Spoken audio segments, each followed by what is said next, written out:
Traveling to Mars in just 5 weeks. That sounds impossible, right? Well, I think you haven't heard about the fusion rocket yet. Space is big. Really big. And the state-of-the-art rockets that we have right now, I mean, they're cool, but they're still pretty slow. So if we have the ambition to become an interplanetary species, we better find a way to travel faster. Well, guess what? It seems like the fusion rocket is coming. It will be the fastest rocket that has ever been made. And the first tests are already happening in 2025. For decades and decades, we have been using rockets to explore space. Up until now, they have been mainly relying on chemical propulsion. Pretty powerful engines that use fuel to push us into space. But then again, this vast universe is extremely huge. So to give you an example, right now a one-way trip to Mars would take up to 9 months. And if we ever were to go to Pluto, yeah, that will take 10 years or even more. But then there was the Sunbird. Quite a beautiful name in my opinion. So this Sunbird that I'm talking about is a concept rocket that is made by pulsar fusion. Potentially this rocket could hit 800,000 kilometers per hour. It will be the fastest rocket ever conceived.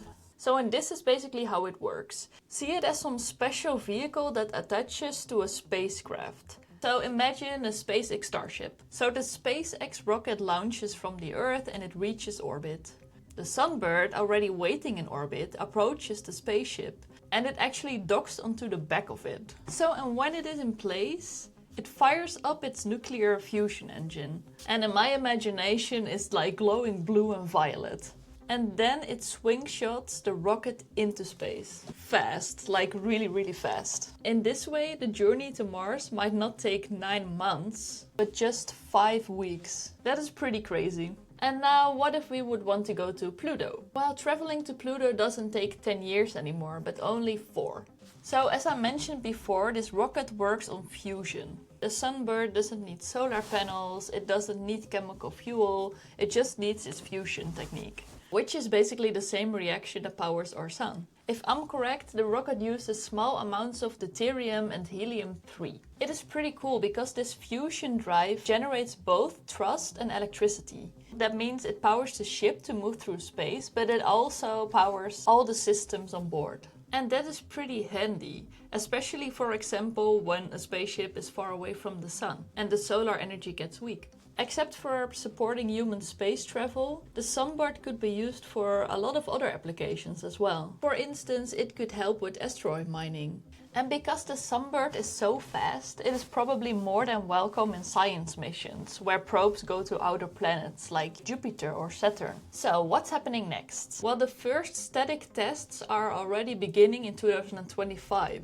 And when everything is going according to plan, pulsar fusion will test the rocket in orbit by 2027. I know it is way too early to say that this will be a success. But just imagine if this worked. Back in the times, we didn't even dare to dream about going to the moon. And see where we are now. Let's see how this further develops. I will definitely keep you guys up to date. If you liked this video, then maybe hit the subscribe button and I'll see you next time.